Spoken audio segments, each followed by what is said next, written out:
quite frankly, there's been things that have been kept secret that is, I think, old enough that there is no reason it shouldn't be released, regardless of any so-called, private information. A transparent approach will allow us to share insights, identify patterns, and develop new strategic defenses.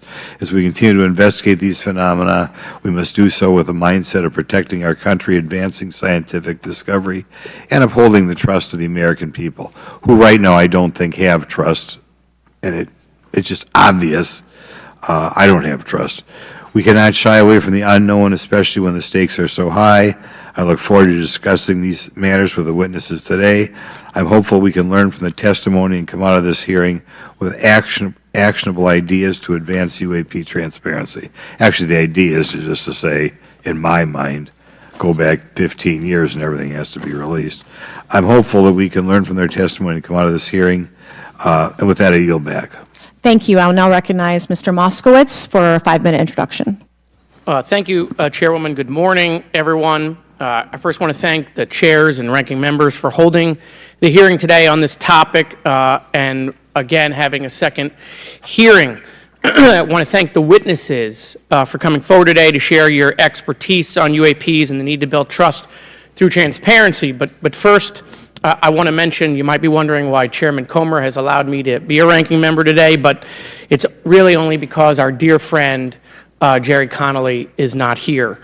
As Chairwoman Mace mentioned, he was diagnosed with esophageal cancer, and all of us on this committee know Jerry, and he's a fighter, and we're praying for him and hoping for his speedy recovery. So today's hearing marks this committee's second meeting dedicated to UAP transparency.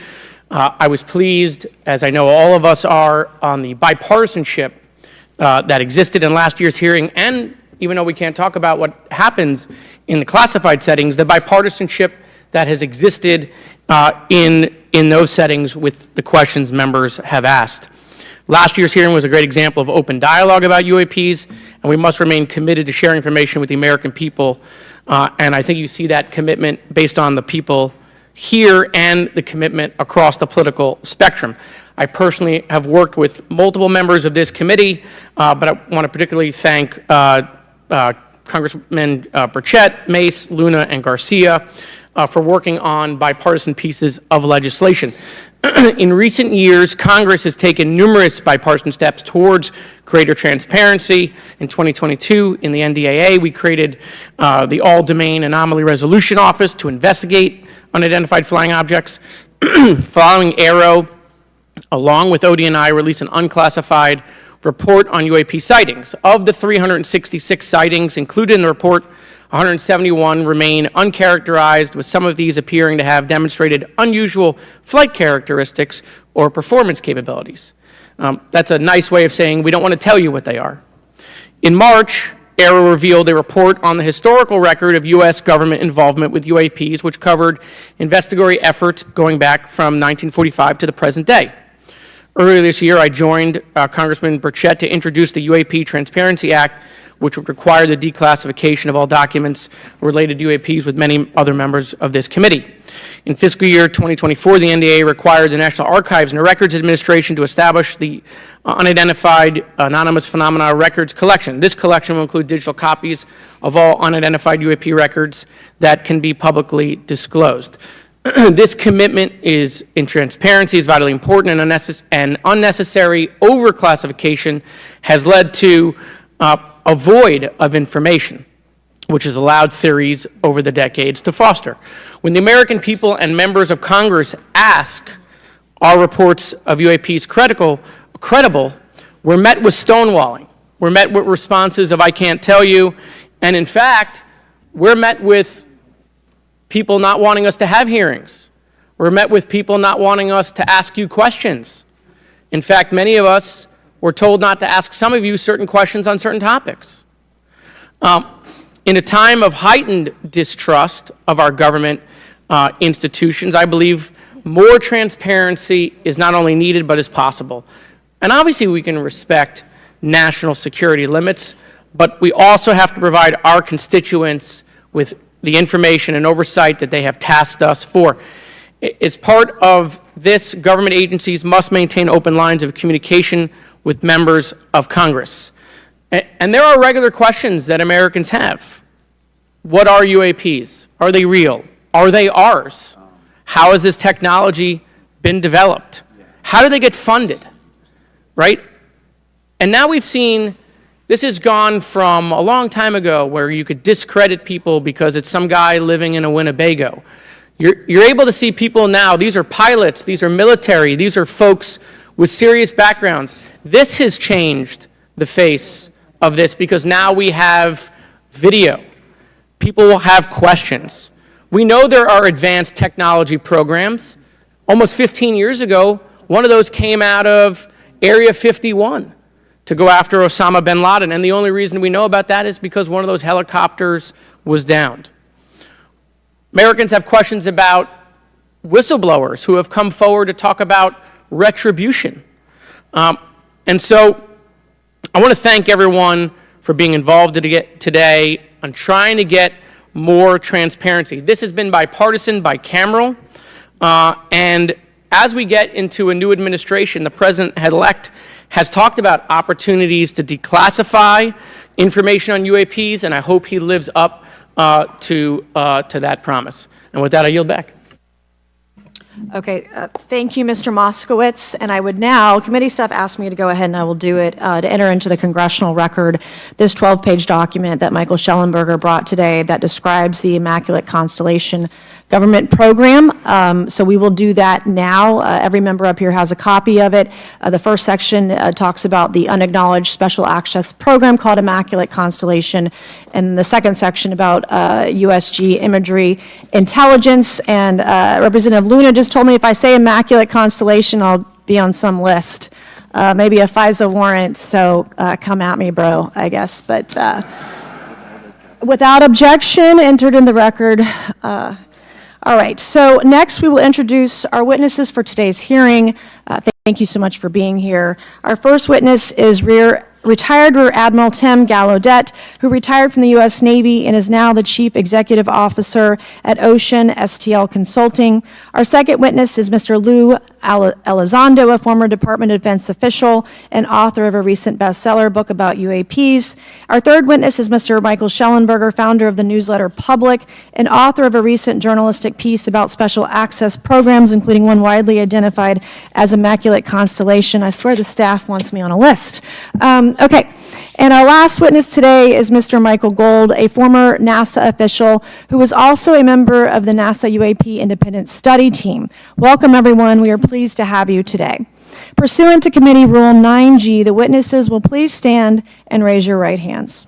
This is where it gets real. Do you solemnly swear to affirm that the testimony that you are about to give is the truth, the whole truth, and nothing but the truth, so help you God? Let the record show that the witnesses all answered in the affirmative. We appreciate all of you being here today and look forward to your testimony. Let me remind the witnesses that we have read your written statements and they will appear in full in the hearing record. You guys may be seated. Please limit your oral statements to 5 minutes. As a reminder, please press the button in front of you so the microphone is turned on so that everyone in the room, members included, can hear you. When you begin to speak, the light in front of you will turn green. After 4 minutes, the light will turn yellow. When the red light comes on, your 5 minutes has expired, and we would ask that you please wrap it up. So I will first recognize Rear Admiral Gallaudet to please begin your opening remarks. Thank you, Chairwoman Mace, Chairman Grothman, Ranking Members Connolly and Garcia, and members of the committee. Thank you for this opportunity to testify today regarding Unidentified Anomalous Phenomena, or UAP. Confirmation that UAPs are real came to me in January of 2015 when I was serving as the commander of the Navy Meteorology and Oceanography Command. At the time, my personnel were participating in a pre-deployment naval exercise off the U.S. East Coast. It included the USS Theodore Roosevelt Carrier Strike Group, and this exercise was overseen by the United States Fleet Forces Command, led by a 4-star admiral who at the time was also my superior officer. During this exercise, I received an email on Navy's secure network from the operations officer of U.S. Fleet Forces Command. The email was addressed to all the subordinate commanders, and the subject line read in all capital letters, "Urgent Safety of Flight Issue." The text of the email was brief but alarming, with words to the effect, "If any of you know what these are, tell me ASAP. We are having multiple near mid-air collisions, and if we do not resolve this soon, we are going to have to shut down the exercise." Attached to the email is what is now known as the Go Fast video, captured on the forward-looking infrared sensor of one of the Navy F-A-18 aircraft participating in the exercise. The now declassified video showed an unidentified object exhibiting flight and structural characteristics unlike anything in our arsenal. The implication of the email was clear. The author was asking whether any of the recipients were aware of classified technology demonstrations that could explain these objects. Because the DoD policy is to rigorously deconflict such demonstrations with live exercises, I was confident this was not the case. The very next day, that email disappeared from my account and those of the other recipients without explanation. Moreover, the commander of Fleet Forces Command and the operations officer never discussed the subject. Even during weekly meetings specifically designed to address issues affecting exercises like the one in which the Theodore Roosevelt Strike Group was participating. This lack of follow-up was very concerning to me. As the Navy's chief meteorologist at the time, I was responsible for reducing safety of flight risks. Yet it appeared to me that no one at the flag officer level was addressing the safety risk posed by UAPs. Instead, pilots were left to mitigate these threats on their own without guidance or support. I concluded that the UAP information must have been classified within a special access program managed by an intelligence agency. That is a compartmented program that even senior officials, including myself, were not read into. Last year's UAP hearing before this Oversight Committee confirmed that UAP-related information is being withheld from senior officials and members of Congress. And just this week, I learned from former DoD official Chris Mellon that satellite imagery of UAP from a few years ago still has not been shared with Congress. Equally concerning, last year's UAP hearing also revealed that elements of the government are engaged in a disinformation campaign to include personal attacks designed to discredit UAP whistleblowers. Having never signed a non-disclosure agreement regarding UAPs, and now as a private citizen, I've become an advocate for greater UAP transparency from the government. The continued overclassification surrounding UAPs has not only hindered our ability to effectively address these phenomena, but has also eroded trust in our institutions. While I applaud previous bipartisan legislation passed by Congress concerning UAPs, a more comprehensive approach is needed to address the broader implication of UAP on public safety and national security, as well as the socioeconomic opportunities that open UAP research could unlock. Therefore, I recommend Congress take the following action, which I believe will receive bipartisan support. First, establish robust oversight of the executive branch's management of UAP information by directing key officials, beginning with the director of the DoD's All-Domain Anomaly Resolution Office, to provide comprehensive briefings on what the government knows about UAP and does not know. Two, enact the provisions of the UAP Disclosure Act that establish a UAP Records Review Board to ensure independent oversight, transparency, and accountability in the government's handling of UAP information. And three, strengthen the UAP Disclosure Act and future reauthorizations with provisions that mandate a whole-of-government approach to addressing UAP. In closing, I will share my personal reasons for speaking out on this topic. First, as a former science agency leader, having led the National Oceanic and Atmospheric Administration, I've always sought the truth in human knowledge and thought. Now that we know UAP are interacting with humanity, and these include unidentified submerged objects in the ocean, we should not turn a blind eye, but instead boldly face this new reality and learn from it. Additionally, at a time when leaders in government leave much to be desired, I feel obligated to show moral leadership on this issue of UAP disclosure by validating the credibility of the courageous men and women who have come out as witnesses and whistleblowers to expose the truth. My speaking out has encouraged others to do the same, and it's my hope over time that a number of your constituents will want to know the truth and about UAP, and this number will increase to such an extent that the congressional action I have just recommended will become inevitable. Thank you, and I look forward to your questions. Thank you. I will now recognize Mr. Elizondo for his opening statement. Greetings, Chairwoman Mace, Chairman Grothman, Ranking Members Connolly and Garcia, and members of the committee. It is my honor and privilege to testify before you on the issue of unidentified anomalous phenomenon, formerly known as UFOs. On behalf of our brave men and women in uniform and across the intelligence community, as well as my fellow Americans who have awaited this day, thank you for your leadership on this important matter. Let me be clear. UAP are real. Advanced technologies, not made by our government or any other government, are monitoring sensitive military installations around the globe. Furthermore, the U.S. is in possession of UAP technologies, as are some of our adversaries. I believe we are in the midst of a multi-decade secretive arms race, one funded by misallocated taxpayer dollars and hidden from our elected representatives and oversight bodies. For many years, I was entrusted with protecting some of our nation's most sensitive programs. In my last position, I managed a special access program on behalf of the White House and the National Security Council.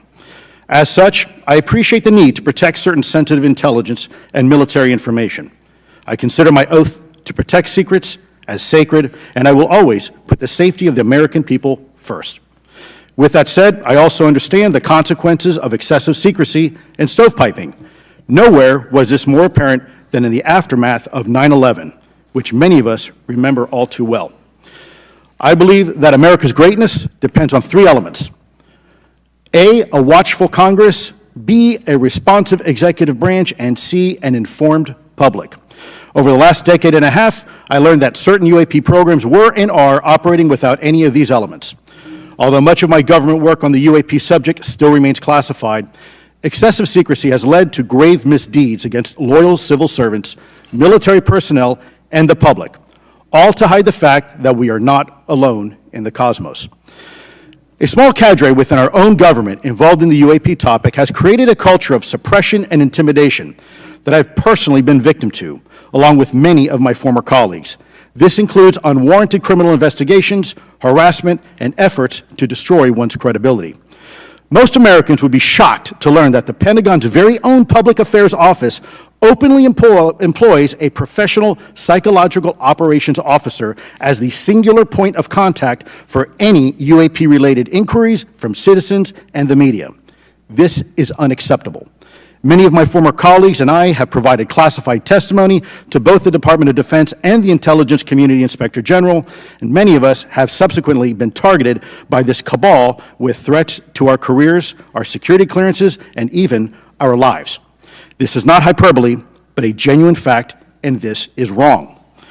To fix these problems, I propose three principal actions. First, Congress and the President should create a single point of contact responsible for a whole-of-government approach to the UAP issue. Currently, the White House, CIA, NASA, the Pentagon, Department of Energy, and others play a role, but no one seems to be in charge, leading to unchecked power and corruption. Second, we need a national UAP strategy that will promote transparency and help restore the American public's trust at a time when the public's trust is at an all-time low. This strategy should include a whole-of-government approach, including the academic and scientific communities, the private sector, and our international partners and allies. Third, Congress should create a protected environment so whistleblowers desperate to do the right thing can come forward without fear. As it currently stands, these whistleblowers suffer because of stigma, a code of silence, and concerns about retaliation. These whistleblowers should be encouraged to come forward in ways that protect them against any forms of retaliation. Policies and procedures should ensure that protection, and for those who refuse to cooperate, it is up to the members of this committee and the other lawmakers to wield their subpoena power against hostile witnesses and prevent additional government funding to those UAP efforts that remain hidden from congressional oversight. In closing, we as Americans have never been afraid of a challenge. In fact, we thrive on them, whether it's eradicating polio or going to the moon. We don't run from a challenge, we take it head on. To the incoming administration and Congress, I say to you, we need immediate public transparency, and this hearing is an important step on that journey. If we approach the UAP topic in the same way as we, as Americans, have met other challenges, we can restore our faith in our government institutions. Together, we can usher in a new era of accountable government and scientific discovery. I believe that we as Americans can handle the truth, and I also believe the world deserves the truth. Thank you, esteemed members of Congress, for your time today. It is profoundly appreciated by many. Thank you. I ask unanimous consent for Representatives Ogles of Tennessee and Boebert of Colorado to be waived onto the subcommittee for today's joint subcommittee hearing for the purpose of asking questions. Without objection, so ordered. I would now like to recognize Mr. Shellenberger for his introductory remarks. Chairwoman Mace, Chairman Grothman, Ranking Member Connolly, Ranking Member Garcia, members of the subcommittees, thank you for inviting my testimony. One of Congress's most important responsibilities is oversight of the executive branch in general and the military and intelligence community in particular. Unfortunately, there is a growing body of evidence that the U.S. government is not being transparent about what it knows about unidentified anomalous phenomena, and that elements within the military and the IC are in violation of their constitutional duty to notify Congress of their operations. President-elect Donald Trump and former President Barack Obama have both said that the government has information about UAPs that it has not released.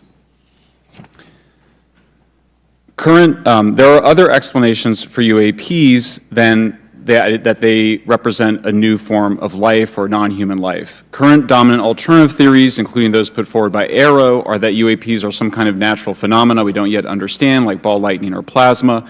They could also be part of some new U.S. or foreign government weapons programs, such as drones, aircraft, balloons, CGI, hoaxes, or birds. Whatever UAPs are, Congress must be informed, as must the people of the United States. We have a right to know what UAPs are, no matter what they are.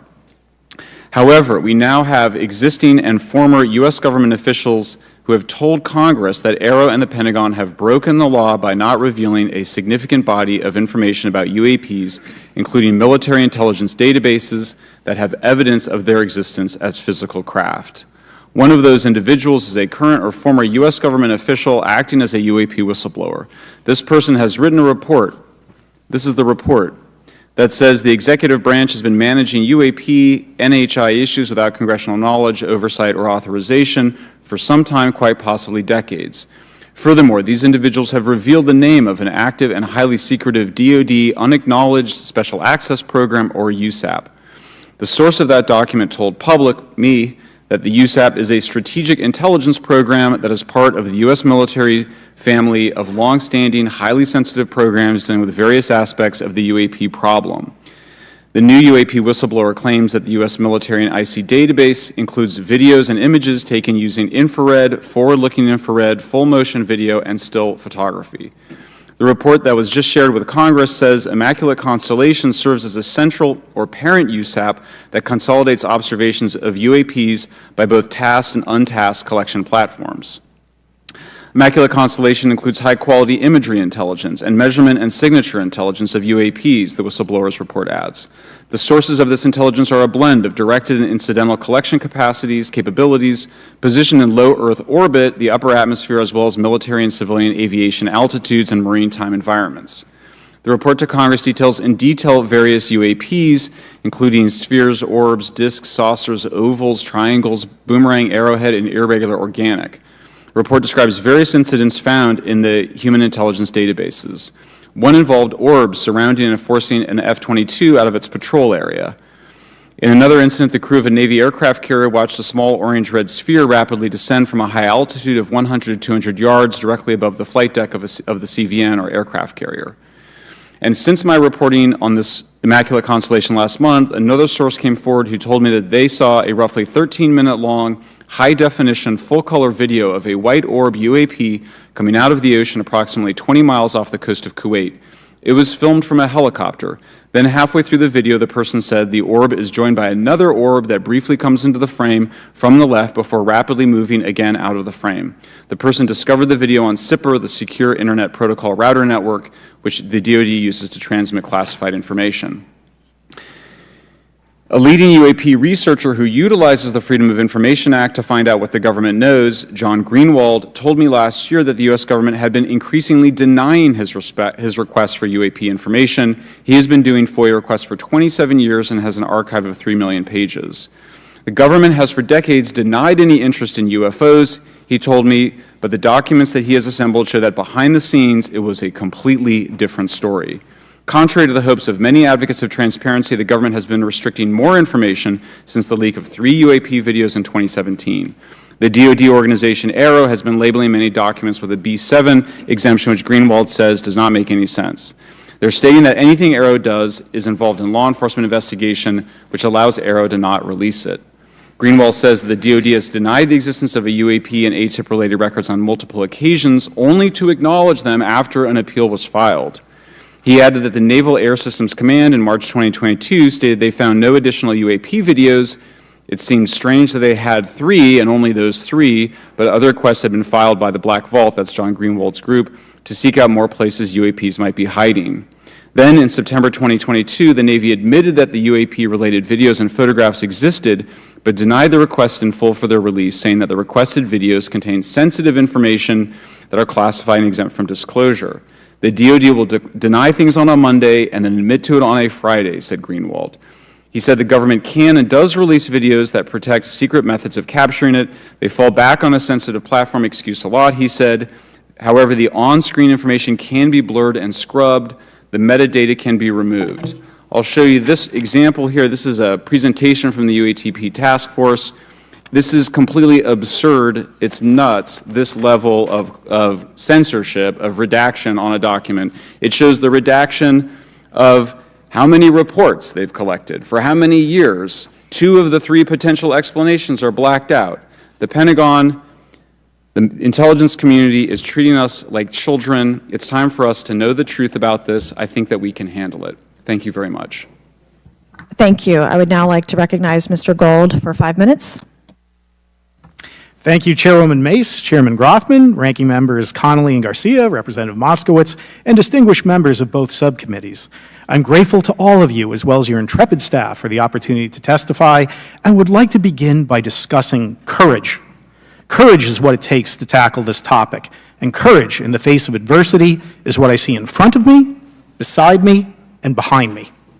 Per my introduction, I am currently the Chief Growth Officer at Redwire Space and have had several leadership positions at NASA.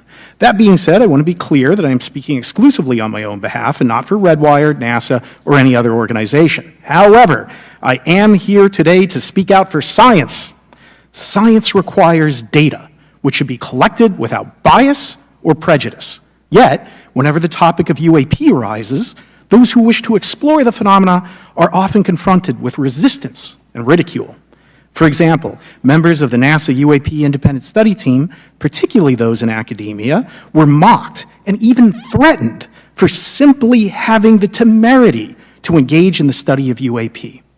Our best tool for unlocking the mystery of UAP is science, but we cannot conduct a proper inquiry if the stigma is so overwhelming that just daring to be part of a NASA research team elicits such a vitriolic response.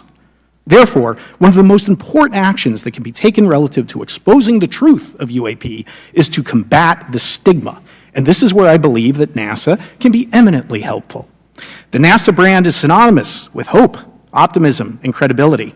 If you were to take a walk down the National Mall, you would immediately see the NASA logo on T-shirts, hats, and bumper stickers. Few federal agencies enjoy this kind of popularity. I've never seen anyone wearing an Office of Personnel Management T-shirt, which is why NASA could play such an influential role. Specifically, NASA could, with relatively little cost and effort, host symposia on UAP, or even just participate in existing panels examining the topic. NASA personnel stepping forward and participating in such discussions would make a powerful statement to the scientific community that UAP should be taken seriously and researched accordingly. In regard to research, NASA has vast archives, much of which may contain important UAP data. Again, for relatively little cost and effort, NASA could create an AI or ML algorithm that could search the agency's archives for anomalous phenomena.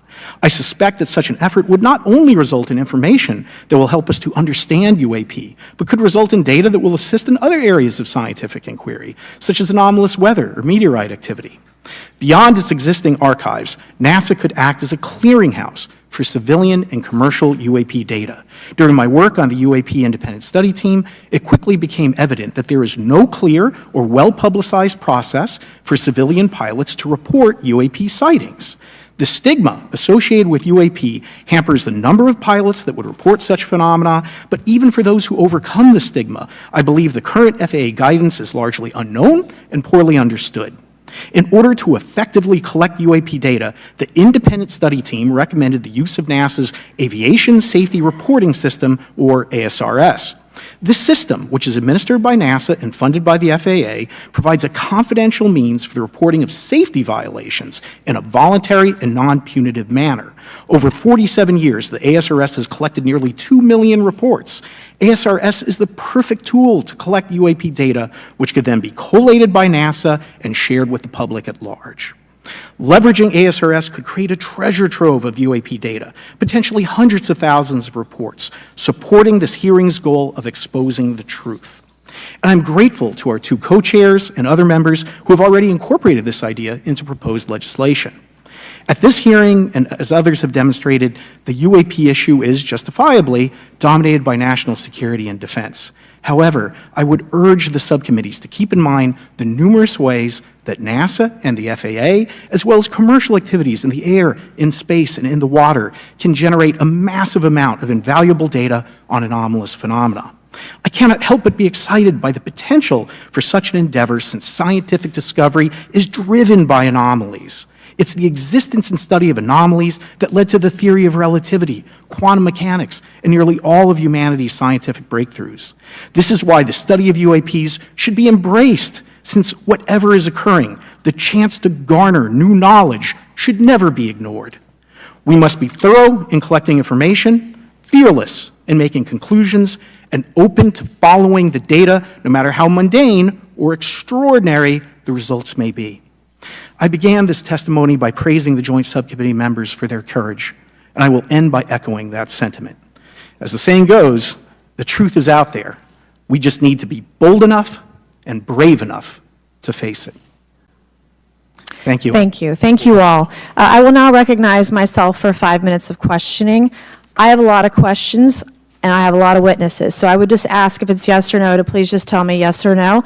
If it requires more than that, be very succinct, because I would like to go down the line and ask as many questions as possible. So for the Admiral this morning first, former DOD official Chris Mellon reached out to you about satellite imagery from 2017 that depicts a UAP. What were the dates in 2017 when this occurred?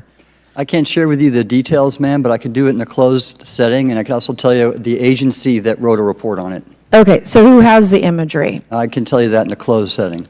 Can you describe what was depicted in the satellite imagery? Just a description. It was a UAP, ma'am. That's it? No other description? The term that the analysts used, they called it the button. It was a disc-shaped object. Okay, where was it? I can't tell you that, ma'am. Okay.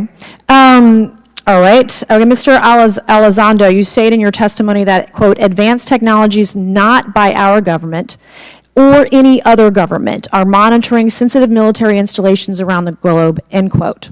If these technologies are not made by any government, who's making them? Private companies, or are you implying they are crafted by a non-human intelligence? Well, ma'am, that's precisely why we're here. The problem is that, temporally speaking, over decades, not just the last 10 years, to put this in perspective, when Are these private companies you're implying, or is this non-human intelligence? it may be both. Okay. When it comes to Blue Force Technologies, I would not be able to discuss that, Okay. ma'am, Are you read into secret UAP crash retrieval programs? we would have to have a conversation in a closed session, ma'am. I signed documentation 3 years ago that restricts my ability to discuss specifically crash retrievals. I submitted for my book through the DOPSR process, which took a year for it to be reviewed. And what is in the book is what I was told I'm allowed to talk about. Has the government conducted secret UAP crash retrieval programs, yes or no? Yes, Okay, were they designed to identify and reverse engineer alien craft, yes or no? yes. Does the U.S. government have any reverse, okay, we already answered that question about retrieval programs. Do any U.S. contractors have the same? I would prefer to address that in a closed session, ma'am. Okay. In your book, you mentioned government employees who've been injured by UAPs, placed on leave, and receiving government compensation for their injuries. Is that correct? That is correct. How can the government deny we have recovered craft if they're paying people because they've been injured by recovered craft? Ma'am, that's a great question. That's why I think we're here again, because I've seen the documentation by the U.S. government for several of these individuals who have sustained injuries as a result of a UAP incident. It's a crazy idea, right? The hypocrisy and the logic. Okay, Mr. Shellenberger, I'm going to say it again to be very clear. Immaculate Constellation. What's its mission and how are they funded? Its mission is to, as I stated, its mission is to, it's an unacknowledged special access program. Its mission is to document UAPs. Okay, and do you, for your story and your report, do you have more than one credible source? I do. Sourcing, okay. I do. And then why do you believe your sources to be credible? How do you judge the veracity of the documentation you've been provided about this program? I checked the sources, and they are who they say they are. They are current or former government officials. Mm-hmm. I wanted to also add that I did not specify that they were Defense Department employees. I didn't specify the agency nor the gender. Would they have included non-government employees, people that aren't employed by the government? These are, I'm comfortable saying that these are government or previously government employees. Any of them currently employed by a private contractor or private contractors? I'd rather not say. Okay. What's the key takeaway, just a few seconds, about the Immaculate Constellation document you provided us today? I think that what the American people need to know is that the U.S. military and intelligence community are sitting on a huge amount of visual and other information, still photos, video photos, other sensor information, and they have for a very long time. And it's not those fuzzy photos and videos that we've been given. There's very clear High res? high resolution. How many visuals, graphics, videos, photos? I mean, I've been told hundreds, maybe thousands. I mean, I also wanted to say, because there was some conversation around concern around the revealing of these materials, revealing the source collections, but some of these are shot from helicopters using normal videos of oceans. I just think that's absurd that somehow you're going to be revealing some secret U.S. technology by revealing that you've photographed orbs off the coast of Kuwait. Okay, thank you. I have 8 seconds. Mr. Gold, did the NASA Independent Study Team get briefed on what you call OSAP? Very quickly. I flagged the Advanced Aerospace Weapons System Classification Program to our chair and our DFO. We did not get briefed, but I believe it is definitely worth looking into. That was probably the largest UAP review effort ever, and I think produced a lot of interest data, including revealing Nimitz. I don't know if my fellow witness Lou might want to, he did yeoman's work on it, might want to comment. Okay. All right, I'm going to turn to Mr. Moskowitz, who will be recognized for 5 minutes of questioning. Thank you, Madam Chairwoman. So, Mr. Gold, you gave a whole diatribe for a couple of minutes about UAPs, science, data collection, stigma. A lot of non-believers in all of this would just ask a very simple question. Why? Why is it so hard? Right? Like, why are people, anytime they ask, why are they always thwarted? Why are they always judged? Why is they always have misinformation spread? Why is there always retribution? Why is it always met with an ear? What's the why? If it doesn't exist, why is it such a problem? I think if you go through the history of science, Representative, it is always difficult for breakthroughs and new information, regardless of whether it's UAP or any other kind of discovery. And in science, we're supposed to be open, but when you break with the orthodoxy of what's believed, whether it's Galileo saying that the Earth doesn't rotate or the Earth rotates around the sun or the sun doesn't rotate around the Earth, it's always challenging for new beliefs. And the more extraordinary those discoveries, the more extraordinary those new beliefs, it's very difficult. So I think this is natural. There's natural conservatism that when it comes to science, but this issue in particular has been very difficult where, again, even to attempt to study it becomes problematic. But every hearing like this, every news report, every video, documentaries, I was privileged to be a part of something Dan Fair is putting together. I think many of us have interviewed for it, documentary over 30 different government officials. Every brick in the wall will help get us closer to getting to the truth. I appreciate that. Mr. Elizondo, did I have that correct? Sir. I'm a recovering lawyer, so I'm going to put my hat on for a second. You said you signed a document. Love that. Who gave that to you? The U.S. government, sir. Okay, you have a copy of it? It is stored in a SCIF right now. I do not have possession of it. The U.S. government does. What department of the U.S. government gave you this document? I will say the Department of Defense. Unfortunately, I can't say in this forum much more than that. You specifically said the document said you can't talk about crash retrieval. Well, you can't talk about Fight Club if there's no Fight Club. Correct. Okay, I'm just making an observation. Yes, sir. So that document that you signed, that you said exists, specifically said you can't talk about crash retrieval. Correct, sir. It was a limitation on what because already I'd been speaking publicly about the topic, and so the document said you can continue saying X, Y, Z, but you cannot discuss the topic. When you, crash give refusals. me the atmosphere of signing this document. You're in a room by yourself? I'm in a skiff with a security officer, sir. Just one-on-one, anybody else? There may have been an assistant as well. It was in a skiff within a Department of Defense facility. Give me your background real quick. My background is I went to school to study microbiology and immunology, entered into the U.S. Army, and after a very short stint in military intelligence, I became a counterintelligence special agent.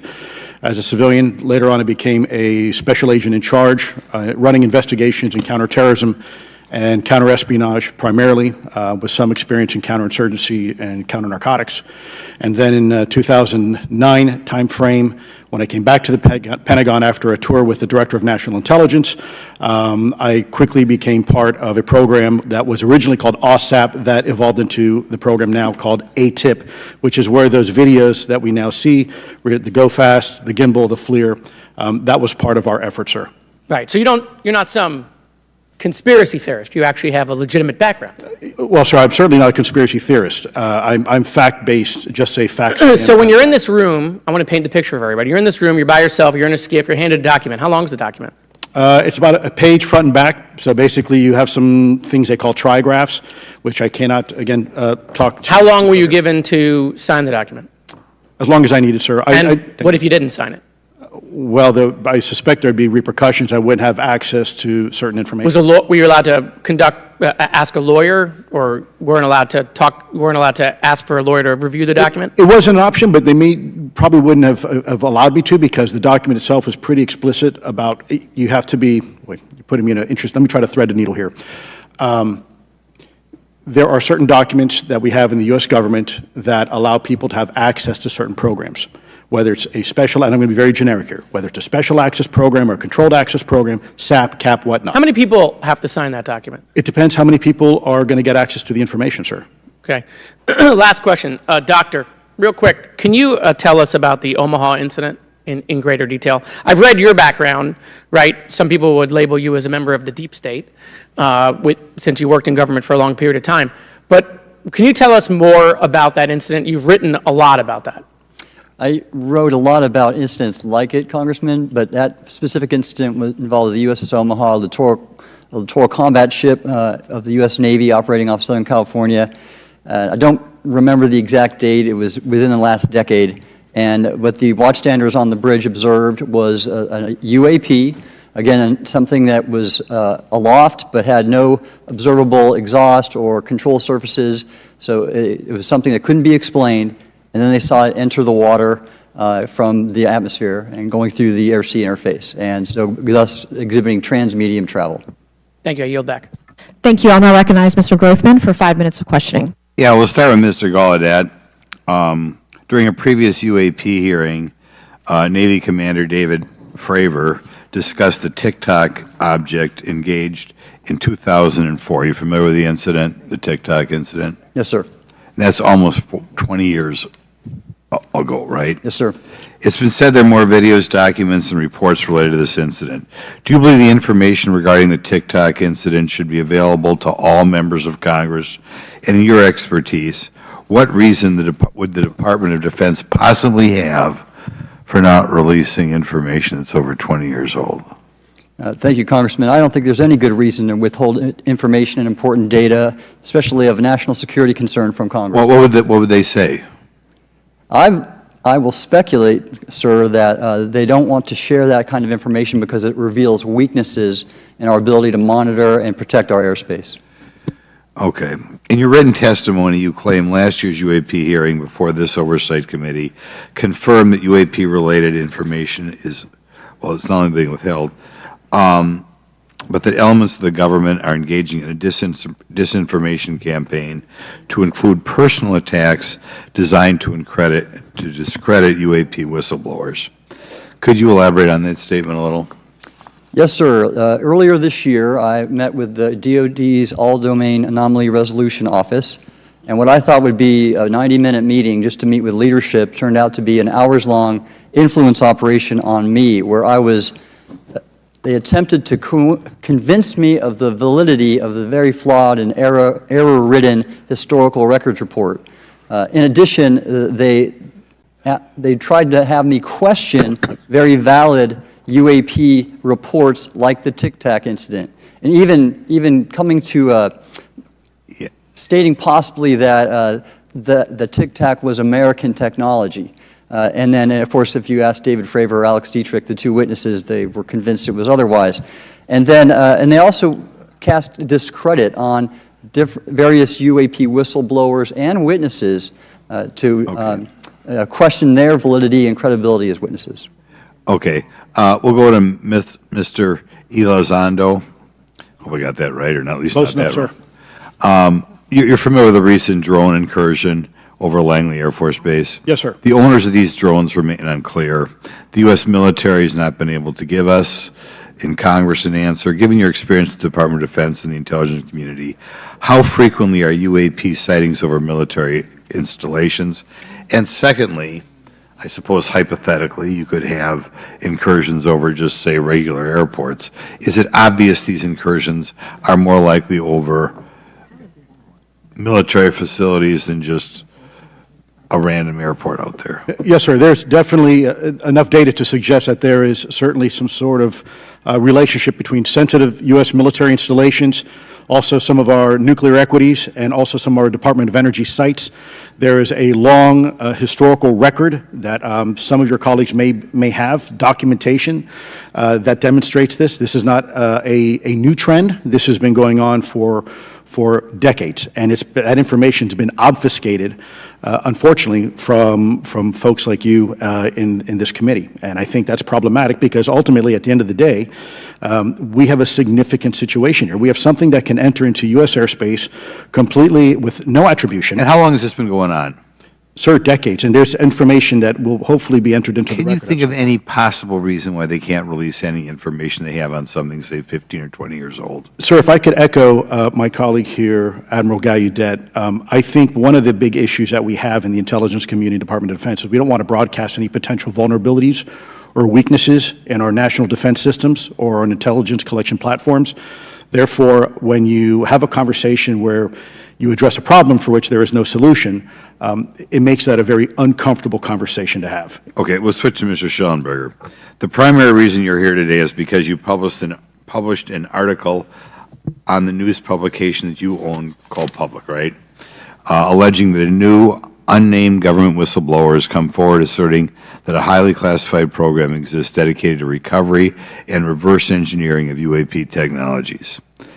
Can you give us what specific evidence you have or that your source provided you to substantiate the claims about the existence of the Immaculate Constellation program?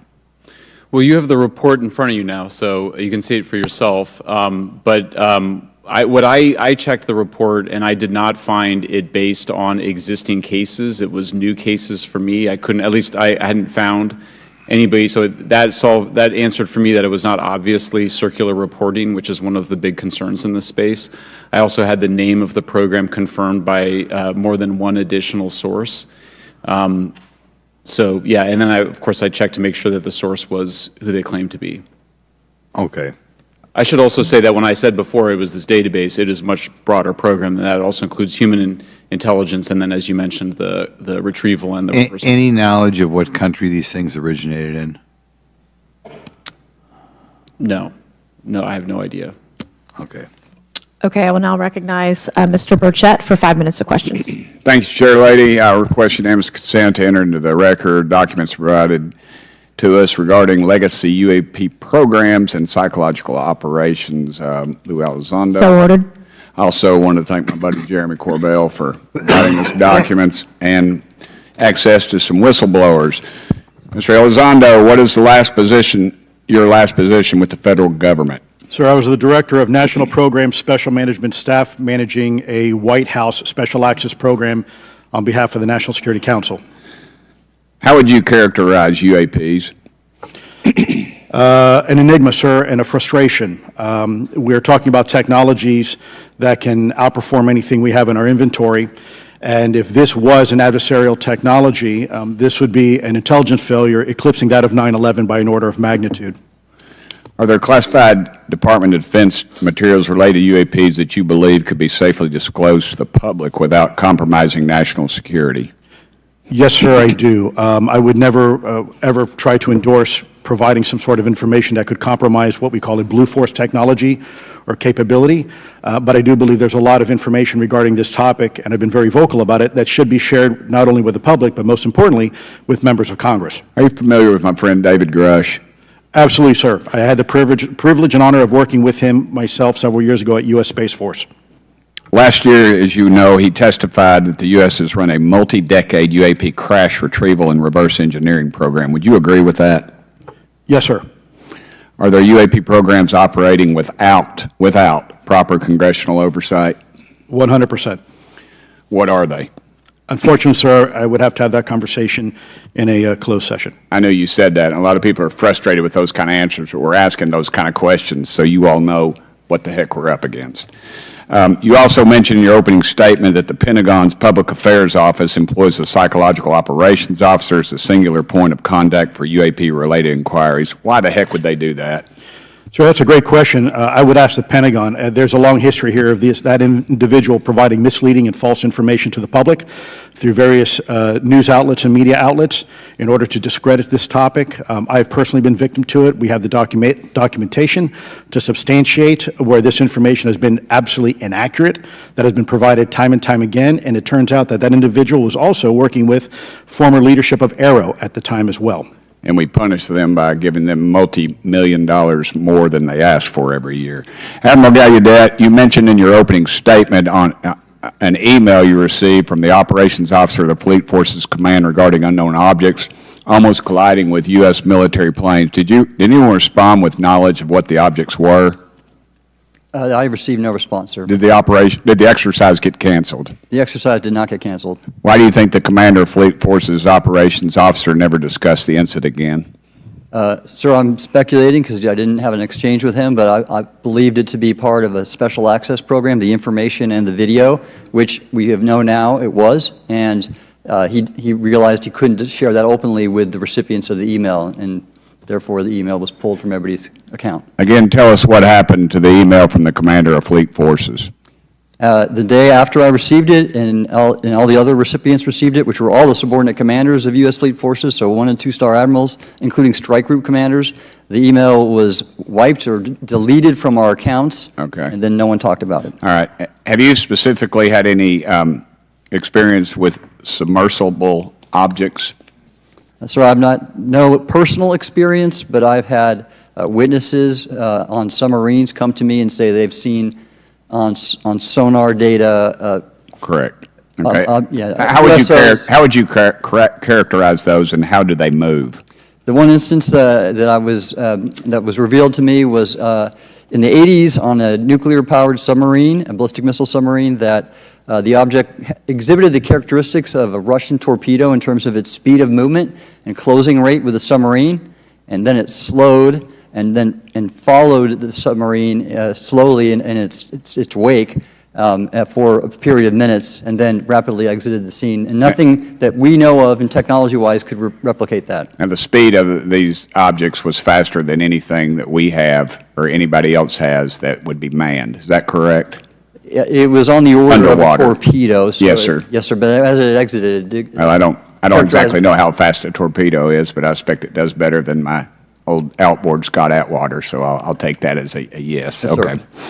Have you experienced any experience with the All-Domain Anomaly Resolution Office, AARO? Yes, Congressman, as I mentioned previously, I have met with them. Okay. You heard Mr. Elizondo describe psychological operations for those contacting the Department of Defense about UAPs. You mentioned a similar influence operation by AARO. Why are federal agencies invested in running information operations about UAPs if they do not exist? Yes, sir. But I'll make a statement on AARO's behalf. They have new leadership. The office has reached out to me to meet again, and I take that as a good faith effort, and we'll see where that goes. Thank you, Chair Lady. I've run over. Thank you. Thank you, Mr. Tennessee. I would now like to recognize Mr. Higgins. You're the king in Tennessee. Mr. Higgins, you're recognized for 5 minutes of questions. Thank you, Madam Chair. Mr. Elizondo, Mr. Shellenberger notes in the report that we've been given for this hearing. I believe, Mr. Shellenberger, let me shift you, the author of this report. I'm sorry, sir, I'm not the author of... Mr. Shellenberger, were you the author of this report? No, I was There's no not. name on it. No. Do you know the author? I do. You do. And how would you estimate that madam or gentleman, the author? The person is a current or former U.S. government employee. And it states here that this is the public version of the author's report. Yes. So where might one find the non-public version of the author's report? I don't know the answer to that. Would that be with the Department of Defense? I don't know. But you do know the author. I do. You know what the author's sources were? The author's sources are described in the report. These databases, the Immaculate Constellation. Right, but you expressed some confidence in the sources. I would. Earlier in I do. testimony, you expressed confidence. So do you know those sources? I do. Are they within the Department of Defense? I can't say. You can't say or you won't say? I won't say. Okay, why not? Because I protect my sources, and I think the But reason... you're not naming them. It's a big department. But many of us on my side of the aisle would say it's far too big. So you're talking about the Department of Defense, sources from within the Department of Defense? I'm not willing to reduce the Okay. potential universe of where my sources might be. Okay, moving on. In this report, Mr. Elizondo, for reference, several types of allegedly alien craft or possibly alien craft or unknown aerial phenomena, what we used to call UFOs, are described. Spheres and orbs, discs and saucers, oval or tic-tac, triangular shape, boomerang and arrowhead, and irregular or organic. Mr. Elizondo, does that summarize to you the types of craft that we're discussing today? Sir, that is a general morphology, historically speaking, of many UAPs. So those descriptions are very different craft. Is it your assessment that they would come of different origins? It's possible, but it also could be a matter of utility. And let me just state for the record, I never read the report that, or the article that Mr. Shellenberger put out. The reason That's a good point. We're just referencing it. Yes, sir. For descriptive purposes for the American people. Mr. Shellenberger, in this report, it's striking to me that regarding the descriptions of experiences with these various craft, several of them include biological effects and several do not. Are you familiar with what I'm talking about? Yes. Okay, so spheres and orbs, triangular craft, and irregular or organic craft include some descriptions of biological effects, including feelings of unease, electronic device malfunctions, long-term psychological effects such as anxiety or insomnia have been noted, feeling of being watched, a shared awareness with the triangle craft, and under the irregular and organic craft, biological effects include physical sensations of warmth or cold and unexplained smells and psychological distress. So these are very specific descriptions of the reactions of human beings, which allegedly have been noted from a study here, a report. All of those experiences would have been described by the sources that the author used. I'm not sure I understand your question. This is a very broad description of biological effects, and it's striking to me that they are present with relation to some types of craft, but Right. absent in others. This would require a great deal of research and study. Can you explain that? My understanding is that this is, the database is very large. It includes both the images, the videos, the still images, as well as the human intelligence, the reports, the raw data from individuals having these experiences. So in answer to your question, yeah, I mean, I think we're looking at a very large amount of data collected over many decades. And that data is held by the Department of Defense? Well, I will say that after I published, I was told that this program, that the USAP was actually managed by the Department of Defense but held at the White House. Roger But that. that's a single source, and I don't have multiple sources to verify that. Thank you, sir. I did my best to trick an answer out of you, but I was partially successful. Madam Chair, I yield. Thank you. I now recognize Mr. Frost for 5 minutes of questions. Thank you, Madam Chair. In addition to serving on this committee, the Oversight Committee, I also serve on the Science, Space, and Technology Committee, where we often discuss how essential data and evidence are used in science and used at departments such as NASA. During a hearing, NASA Administrator Nelson affirmed the importance of NASA in helping us to understand UAP. Mr. Gold, if the government doesn't have the data it needs on UAP because, say, someone who saw something is concerned about stigma, public backlash, et cetera, or maybe there's just not good systems in place, how are we supposed to ultimately figure out what's going on? Yeah, thank you for the question. And let me compliment Administrator Nelson that there wouldn't have been a UAP independent study team if it wasn't for his leadership and courage. We're talking about data and where we can get data from. As I described, NASA has whole archives of data, much of which I believe will likely have information that will help inform UAP. We need only look. And again, in an era with AI and ML, we can relatively quickly and easily go through it. So I think it's something that we should encourage NASA to do. However, per Chairman Grothman's comment about UAP focusing on national security sites, I believe there's something, sir, that you may have heard of called sensor bias. That because we've got more cameras, more monitoring of national security, we don't know how extensive UAP activity may be over civilian areas. And this is to the second part of your question where we're not collecting the data. We're not collecting sufficient data from pilots. We're not collecting sufficient data from civilian and commercial activities. And this is, again, where ASRS, I think, could substantially change that, get the data out there, and allow us to do good science. Yeah. Thank you. I mean, on the data, you know, I'm a really big proponent of transparency. But obviously, there's always a little bit of balance that we have to have in government on transparency as well. I mean, last year, NASA appointed a director of UAP research in response to the recommendation by the independent study team. In the final report, there's a quote, "Despite numerous accounts and visuals, the absence of consistent, detailed, and curated observations means we do not presently have the body of data needed to make definite and scientific conclusions about UAP." Can you just talk really quickly about that balance of security and transparency? So I can say, having served at NASA, it is the most transparent organization I've ever been in. When we would have conversations of executive leadership, things would leak out almost instantly. So I can assure you, intentionally or not, NASA's very transparent. I don't know if many of you have worked with engineers or scientists. They love to talk. So I believe that NASA is a paradigm of transparency, but we must have the ability and the data to be able to be transparent with. And if we're not gathering that, if we're not looking at it, then we can't bring NASA into the game and get to that good science that you need.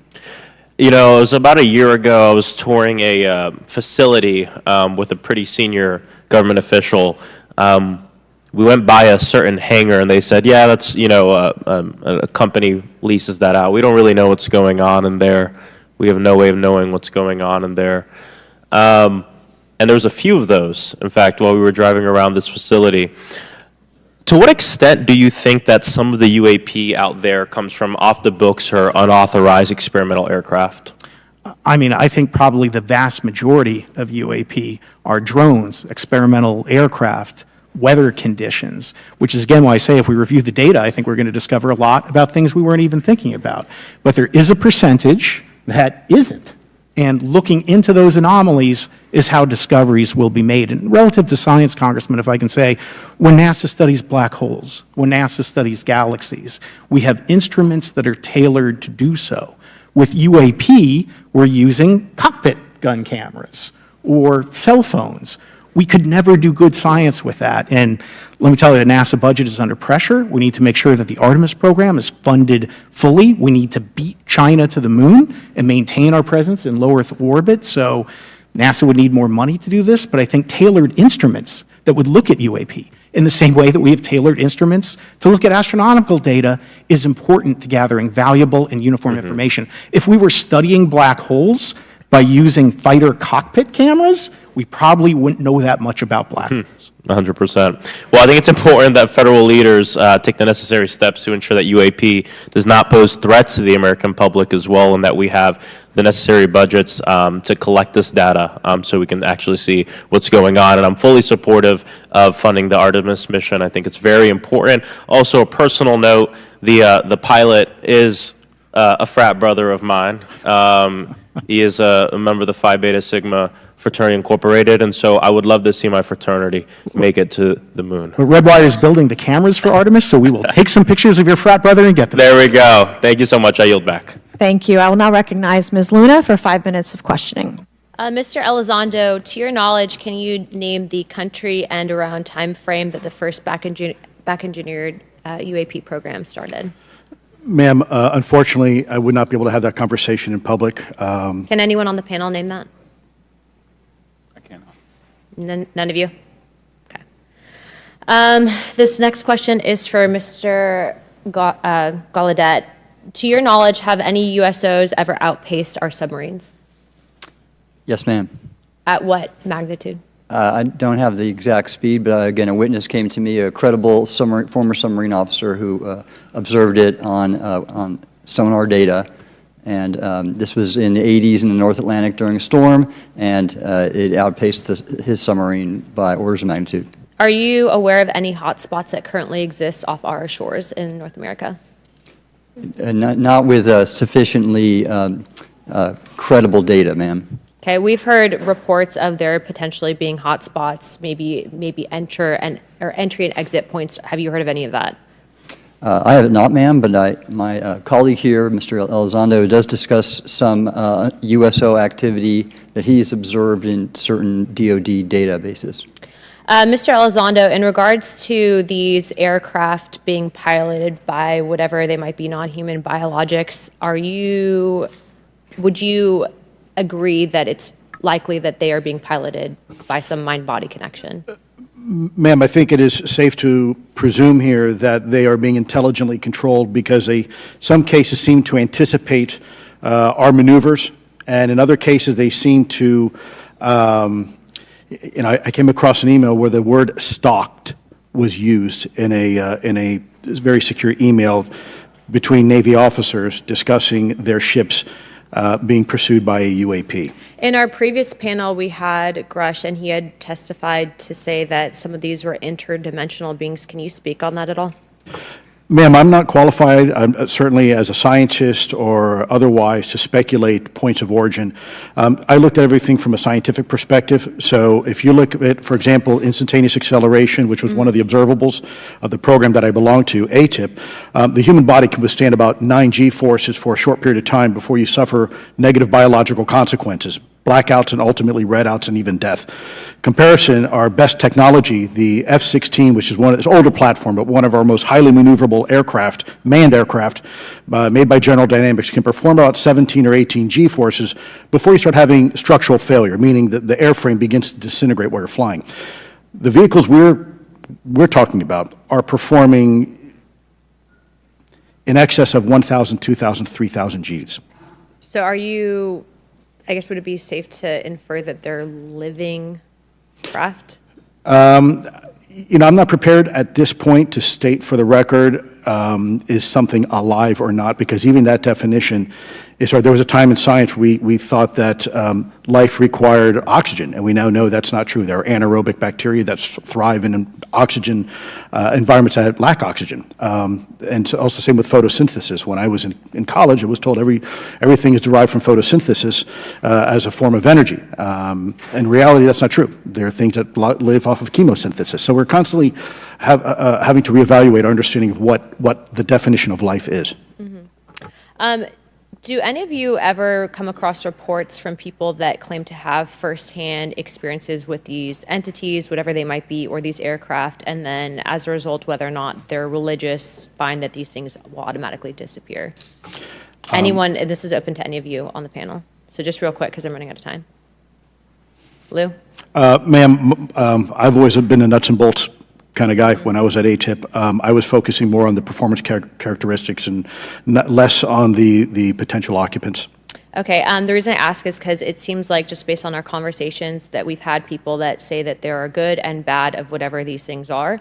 And so my concern from a national security perspective is A, that true? B, are you guys hearing the reports of that? And C, I think moving forward in regard to technology, Mr. Gold, if you can answer this real quickly, some of these aircraft, it seems that they are operating off of energy that we don't currently have. But just yes or no, in your opinion, if we were able to obtain that, would that impact humanity for the better or negative? Would certainly save us some money on funding on Artemis. Definitely. And this is a national security issue, that if there is such technology out there, we're not the only country that might have access to it. We don't want to be on the wrong end of technological surprise. Okay. Thank you guys for your time. All right, thank you. I will now recognize Mr. Garcia for 5 minutes. Thank you, and I apologize for stepping out. My governor is here upstairs, so I'm trying to get in between meetings, so apologize for that. I want to just start by just asking everyone on the panel or witnesses, and I had a chance to read all the testimony before, but just to set the agenda, just if we can go down real briefly, do you believe, just for the record, that the federal government, any part of the federal government, is knowingly concealing evidence about UAPs from the public? Yes, sir. 100%. Yes. Yes. Thank you. I also want to just go down the line. I know many of you have already said this, but I just, for the record again, just briefly, what do you believe UAPs could be or are? Strong evidence that they are non-human, higher intelligence. I echo my colleague's comment, sir. Genuinely do not know. Don't know, but we must find out. Okay, thank you. I appreciate those answers, gentlemen. I think this is obviously another remarkable hearing with just really important information, so I thank all of you for answering the questions. Admiral, I just want to go back to one thing. Now, last year, our subcommittee heard from 2 retired Navy pilots, Lieutenant Ryan Graves and Commander David Fravor, regarding UAPs. Actually, I think Ryan is here in the audience and been a great person to get to know and to have conversations with. He, of course, has been involved in the Safe Airspace for Americans Act with Chairman Graves, with Chairwoman Mace for UAP reporting by civilian aviation personnel. Can you discuss briefly why it's important for civilian pilots to be able to report UAPs and why these legal protections are critical for our national security? Yes, Congressman, thank you. And I did invite Ryan Graves as my guest, as I'm on his advisory board for the Americans for Safe Aerospace, and the legislation that you supported and introduced, I fully support as well. And I think it's important that more civilian pilots, commercial pilots, report so we can better understand and learn and do research on UAP, as well as remove the stigma so more citizens report on what they observe. And also, it'll only contribute to aviation safety when we have a better understanding of where these UAP are, how they operate, and at what frequency and what capability level. So it's important for aviation safety, and it'll be important for moving science and research forward. Thank you, sir. And I just want to reiterate to my colleagues, I mean, this is a very bipartisan piece of legislation, and we just got to continue to get this through the Congress, and it's incredibly important that civilian pilots have the opportunity to safely report the UAPs that they are seeing or encountering in the air. And I can't express how critical this piece of what I believe is a larger collection of evidence and facts actually happen. We've been approached by pilots. I've talked to folks that have been engaged with our office and others, and there is still enormous stigma. And essentially, we don't have a system where folks are feeling free to be able to report what they're seeing. And so I just want to reiterate that advocacy. Mr. Gold, in your testimony, you discuss NASA's aviation safety reporting system, a confidential, non-punitive reporting mechanism. In the Safe Airspace for Americans Act, we explicitly allow for civilian reporting, of course, of UAPs. Can you explain why the NASA task force recommended the use of the aviation safety reporting system? The aviation safety reporting system is an existing system that is trusted, that has taken hundreds of thousands, now millions of cases. And again, recognizing budgetary constraints, this seemed like the perfect way to be able to gain more data. And when it comes to the stigma, sir, it's something that pilots are used to reporting on, that crew is used to reporting on. So it's a great way to get data, to overcome the stigma without spending really that much more additional money since the system exists. Thank you so much for your support of that. Thank you for what Ryan Graves does. This is a common sense means to expose the truth of UAP for the purpose of this hearing. Thank you. And I just want to also add, now, earlier this year, as part of the House Defense Authorization Bill, the NDAA, I had filed an amendment to include the UAP Disclosure Act, which would create a UAP Records Review Board and exercise of eminent domain over UAP-related material, modeled actually on the JFK Assassination Records Collection Act, which is widely known. Now, the amendment was blocked, but thankfully the Senate included the amendment by Senator Rounds and Schumer for the UAP Disclosure Act. So I just again want to say that we should be pushing and ensuring the UAP Disclosure Act, which is bipartisan in its support, should move forward. And if I can just briefly, particularly Admiral, can you just briefly, as I close my time, explain why the UAP Disclosure Act would be critical for us and our national security? Thank you, Congressman. Yes, I believe the UAP Disclosure Act is important for national security, as well as advancing potential socioeconomic benefits resulting from UAP research, as well as public safety, as we referred to previously regarding aviation. And this act will allow for greater transparency and open research, and that's why I'm also a member of the UAP Disclosure Fund as an advisor, as in the Sol Foundation as an advisor, senior strategic advisor, which is advocating for the same. Thank you very much. I yield back. All right, thank you. I'd like to recognize Mr. Biggs for 5 minutes of questioning. Thank you, Madam Chair. Thank you for holding this committee. Thank you to the witnesses. Admiral, the video that is called the Go Fast video, the email that you've talked about being deleted, I just want to briefly cover this. You said that the email, the author was asking whether any of the recipients were aware of the classified technology demonstrations that it could explain the objects that were observed. And then you said the email disappears. Then you guys have a series of meetings. The commander of fleet forces and his operations officer never discussed the incident again. Is that right? Is that accurate? That's accurate, sir. And even during weekly meetings, it was never discussed again.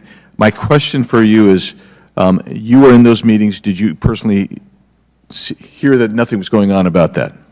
Yes, sir. I was in those meetings, and did you make inquiries about that? No, I did not, sir, because I inferred, since I had been read into other special access programs, that this UAP video was part of one that I was not read into, or any of the recipients, or the author of the email, and that an intelligence agency basically pulled it back and instructed the author of the email, hey, this is, you just conducted what they call spillage into a lower classification level, and when that's done, the procedures are basically to remove any of the communication. You're going to silo it. So, and you, Mr. Elizondo, you said in your report and your testimony today, a government work on the UAP subject still remains classified. Excessive secrecies led to grave misdeeds against loyal civil servants, military personnel, and the public, all to hide the fact that we are not alone in the cosmos. Fair? Yes, sir. All right. And all of you, and Mr. Shellenberger, by the way, I've read several of your books, Mr. Shellenberger, excellent stuff. Thank you. What I would say, too, is you were asked about the veracity of the author of this report. You're comfortable with the veracity? Yes. Okay. And then, and I'll get to you in a second, Mr. Gold. We'll talk about Kuhnian and Lakatoshian scientific advancement and how we're obviating that through these processes. But we'll get to that in a sec. Because what I want to really get to is the ultimate question really becomes this. For what purpose is the federal government overclassifying, because that's what they're doing, they're overclassifying, and forbidding the public for getting access to this? And if you know, if you have an explanation, I'm curious, because I know what I've been told. I just want to know from your perspective, why do they overclassify? Mr. Elizondo, you look like your finger on the button ready to go. Yes, sir. Forgive me. I think there are several reasons. I think at the time when this reality became evident to the U.S. government. We were in the middle of the Cold War with then Soviet Union, and we did not want to tip our hands to what our knowledge base was on this topic. We did not want to broadcast that to The Cold War's long over. It is, sir. It is, sir. There's also then the philosophical argument that the Department of Defense and the intelligence community is solution-oriented. And when you don't have answers, it's a really tough spot to be in. It's easier to be quiet and suppressed than if you don't have the answer. Indeed, sir. In fact, there's a very real example when we built the U-2 spy plane and flew it over then Russia, and we're taking reconnaissance. And when we first started flying the aircraft, it flew so high and so fast we thought they weren't tracking us. In reality, they were tracking every flight. It wasn't until the Russians could develop the SA-2 surface-to-air missile and successfully shoot them down. I would suggest to you also, along with Lakatos and Kuhn, you also have a problem with Kenneth Arrow's path dependence or increasing returns. That's one reason why they won't disclose it. It's too painful to admit. But I just want to read a couple things from Mr. Shellenberger's, what he gave to us today, because I think this is interesting stuff, and I just want to convey this to you. On USG networks, there exists infrared footage of and imagery of a grouping of vessels engaged in SIGINT and mass collection at night in a specific area of the Pacific Ocean. This footage, which was in close proximity to the vessels, a large equilateral triangle UAP suddenly appears directly over the ships. These three bright points are seen at each bottom corner of the UAP, which is observed to slowly rotate on its horizontal axis. And he goes on to describe that. And I just want to read one more, and I'm doing this because I think it's interesting. This stuff is interesting as anything. So let's get this one here, right here. While performing a routine airspace surveillance and control mission in the Eastern Air Defense Sector, an F-22 fighter observed multiple UAP contacts at mission altitude. Moving to intercept, the F-22 pilot noted multiple metallic orbs slightly smaller than a sedan hovering in place. Upon vectoring towards the UAPs, a smaller formation of the metallic orbs accelerated at rapid speed towards the F-22, which was unable to establish radar locks on the presumed hostile UAPs. The F-22 broke trajectory and attempted to evade, but was intercepted and boxed in by approximately 3 to 6 UAPs. And then I'll leave that there, but because I just have no more time left. Well, she's not looking. So let's just get into, let's get into part of this. I thought I would be saved by the bell. No. Let's talk about Kuhnian, Lakatoshian type of scientific development, and the problem that we have here is you have institutional blockage of what would be normal development of scientific ideas. And if you want to expand on that, Mr. Gold. We're over time, so be very fast, please. I'll just say I'm a recovering attorney, so please take it easy on the science. But all breakthroughs have been heretical at first, and that's the challenge that we face, particularly with something as extraordinary as this, which is why gathering the data is so important. And I'll just end by saying, by the way, the overclassification of material is in no way limited to UAP. That is occurring throughout the government, as well as the inability to get people classifications in a timely and efficient manner, and then to have those classifications be broad enough to be useful. So this is a larger issue that I hope that Congress will look at. Thank you. Thank you, Mr. Biggs. I've been generous. All right, Mr. Burleson, I'll recognize you for 5 minutes of questions, please. Thank you, Madam Chair. Mr. Elizondo, does any branch of the United States government or defense contractors possess technology?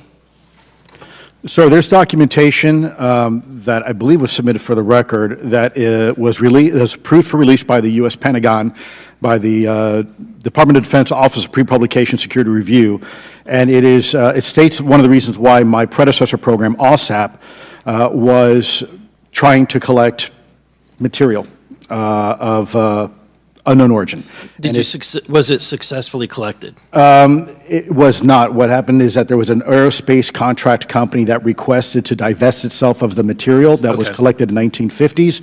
Right. Unfortunately, that didn't actually occur. So let's dive into that. That's the Bigelow Aerospace, correct? So yes, sir. There was a journalist, Christopher Sharp, who said that there was a transfer between Lockheed Martin, Bigelow Aerospace, and the CIA allegedly blocked this. Can you describe that? What I can say is that it was blocked. Why it was blocked, I can only surmise. I was part of some conversations later on with some of those contract personnel where they had told all of us that is accurate. What we required was a memo from the Secretary of the Air Force in order to make that complete, and that never occurred. And so when Secretary Mattis became Secretary of Defense, I decided it would be appropriate for me to try to receive a memo from him as SecDef, as Secretary of Defense, if we could not get a memo from the Secretary of the Air Force to transfer that material. So if that material exists today, who's in possession? Sir, I wouldn't be able to have that conversation in an open hearing. We'd probably have to have that. Okay, my question to you then is, if we were in a secure setting, if we were in a SCIF, would you be able to provide or get access to something, whether it's visuals or material that we could put our hands on, or biologics, that would convince me, that would show me that we have non-human origins? Sir, that decision would not be mine. That would be to the gatekeeper still in the U.S. government. And who would we, so if you were in our shoes, where would you go from here? How would you get that information? A lot of times we just don't know who to ask because we don't know where to go next. So if you were in our shoes, where would you go? Well, I prefer to answer that question in a closed session. However, we established AARO for that very purpose, and unfortunately, under its previous leadership, it failed. So one would hope that they would have the authorities necessary to do that. Let's hope that this new iteration of leadership will be successful. In the discussions, it's simply about material, or is there discussion about it was previously testified that there was biologics that were collected. Are you aware of any of that? I am, sir, aware of the reporting that biologics have been recovered. Again, my focus was more nuts and bolts, looking at the physical aspects of these phenomena, how they interacted around military equities and nuclear equities. So I'm certainly not a medical expert. I would not be able to probably provide you a whole lot of value in that simply because I don't have the expertise. But was anything described as that we have possession of bodies? Yes, yes. Is it multiple types of creatures, or? Sir, I couldn't answer that. I can tell you anecdotally that it was discussed quite a bit when I was at the Pentagon. The problem is the supposed collection of these biological samples occurred before my time, in fact, before I was even born. And was this part of the Lockheed Martin discussion, or was this the biologics is a completely separate? Separate yet related. Okay. Has anyone made contact? Sir, I'm sorry, could you specify? Has there been any, to your knowledge, any communication with a non-human life form? So the term communication is a bit of a trick word because there's verbal communication like we're having now. The problem is you also have nonverbal communication. And so I would say definitively yes, but from a nonverbal meaning, when a Russian reconnaissance aircraft comes into U.S. airspace, we scramble 2 F-22s, and we are certainly communicating intent and capability. I think the same goes with this. We have these things that are being observed over controlled U.S. airspace, and they're not really doing a good job hiding themselves. They're making it pretty obvious they have the ability to even interfere with our nuclear equities and our nuclear readiness. Is the United States government and our contractors, are they pulling technology from this? Are they're reverse engineering this? Sir, as I previously stated, and please forgive me, I am not authorized to discuss specifics about crash retrievals. I signed documentation with the U.S. government. What I can say was, after a very thorough review process by the Pentagon, what I wrote about, and that was my limit, unfortunately, that I was given. Thank you. Yes, sir. Thank you. I would now like to recognize Mr. Timmons for 5 minutes of questioning. Thank you, Madam Chair. Mr. Elizondo, you just said something interesting. You said they don't seem to be hiding. They don't seem to be hiding. The UAP sightings are becoming increasingly brash, if you will. And, we've been hearing about these for years, but they've generally been isolated and not as consistent and over-critical military installations. Would you say that's fair? Is this becoming increasingly often? Is it happening more and more? Great question, sir. Let me see if I can answer this for you. Certainly, there seems to be some indication that they're being provocative, meaning that they're, in some cases, literally splitting aircraft formations right down the middle. So that's an air safety issue. The question is it the frequency increasing? And really the response is it depends. Yes, it's possible that there is an increase in frequency, but it's also possible that there's heightened awareness now, and there's also more pervasiveness of technology out there that's collecting this information and that can record this information. So we're not quite sure yet if it's actually an increase in numbers of these events, or is it that we have better equipment now that to record these things, and we have a better ability, if you will, to analyze these things. And that's my next question. It seems that a lot of these sightings occur near military installations. Do you think that these UAPs are intentionally targeting military installations, or do you think that we have increased abilities to monitor surrounding the military installations? Sir, maybe both. Part of my concern is we have something in the Department of Defense and the intelligence community called IPB, Initial Preparations of the Battle Space. And we use equities like ISR, intelligence, surveillance, and reconnaissance, or other type of equities and technologies to prep the battle space.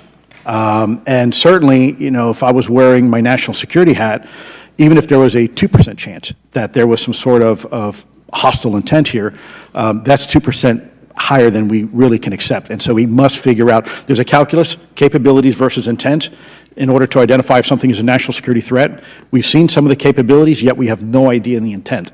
And so this is why this discussion is somewhat, I think, problematic from a governmental perspective, because we have no idea. Sure, thank you. Mr. Shellenberger, you're particularly familiar with the Langley Air Force Base incident a year ago? Are you familiar? Just from what I read in the Just news. from what you've read? Yeah. I would imagine a large percentage of the American population became aware of that with the Wall Street Journal article. Would you agree with that? Yes. And were you aware of that incident prior to the Wall Street Journal article? No. To the rest of the panel, was the Wall Street Journal article the first time that y'all were made aware of what was essentially an over 2-week UAP frenzy over Langley Air Force Base? Were y'all aware of this prior to the Wall Street Journal article? Anybody? Show of hands. Yes, sir. Dr. Gallaudet, could you give me how did you become aware of it? A colleague of mine who I referenced previously, Chris Mellon, he wrote an extensive article about this, that there were other incursions of drones over Langley before this, as well as many, many military installations over the last 5 decades. And it's my understanding that there's been an ever-increasing in number, and I'm trying to think how to say this because I wear 2 different hats. I'm still in the Air Force. So, I mean, it seems that they're becoming increasingly brash, and the question that we really have to figure out is it China or is it non-human? And I think that's the biggest question the American people want to know. If it's China, it's scary because they have a lot of technology that we cannot explain. And if it's non-human, that's scary because we don't know the intent. Would you say that's fair?